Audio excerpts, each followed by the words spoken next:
you have to get recordings and stuff. I actually want to give you the name of the guy that and some names of people that I would recommend you if you want to get into it, of different let me take this. I will erase this thing.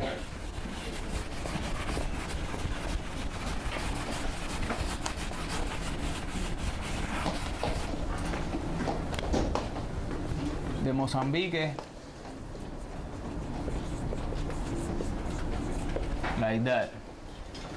His name is Pello Afrocan. That's his nickname. His real name is Pedro Izquierdo, something like that. Okay, that's his real name. You can Google and see if there is something in YouTube maybe or something like that. He was the one that created this rhythm. Okay, there is records of him singing actually all the different parts of the Mozambique itself and the conga rhythms also. So you can hear him singing and improvising on top of these things. Is quite unbelievable what he does. He passed away. So then you have people that develop, like they say, the rumba style. There is a very famous and really good band. It's called Muñequitos, like that, de Matanzas. Okay, there is another band also that is called Afro Cuba, the same, de Matanzas. Matanzas is a oops.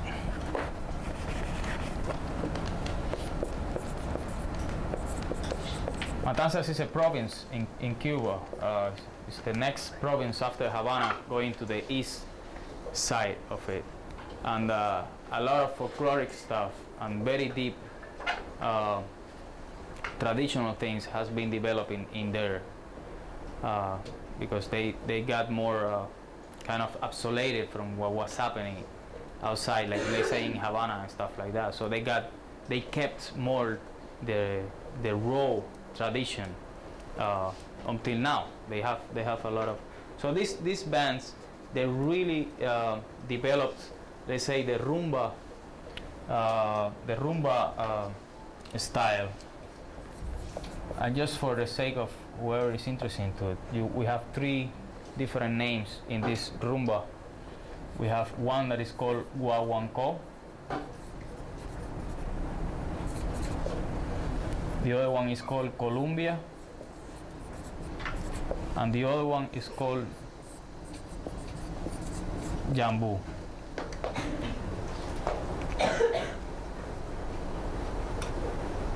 Then you have, this is in the more, let's say, traditional or more Afro-Cuban stuff. Then you have like popular bands, which are thousands of it, but I'm gonna mention a few of them that has actually influenced and I really like them. One of them is called Los Bambam.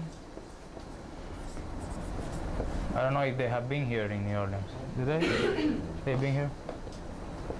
This band is the band that created and developed over 30 years the famous pattern of songo.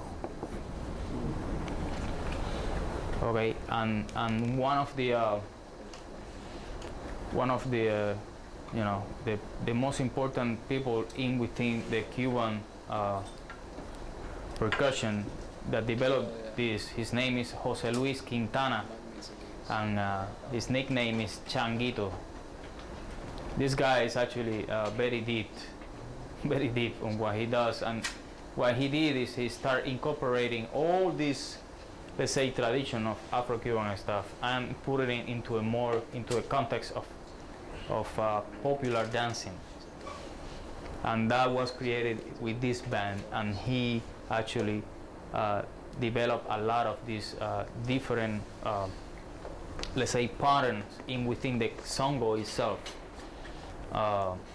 So this is changuito or chango, whatever. So there is also different kind of bands like charanga bands that play, play cha-cha-cha, play different styles of music that incorporates actually different instrumentations like violins and flutes and just cellos also. It's a lot of different variety of Cuban music that it has been developed since the beginning of the 20th century, most of it. There is a really good band also called Aragon.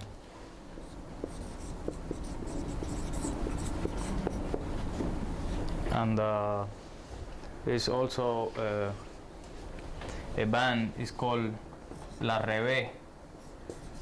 Reve is really quite of a band also. This band is really interesting, and one of the interesting things is actually that this band has three or four trombones and 2 violins also. We have trombones, violins, and bass, piano.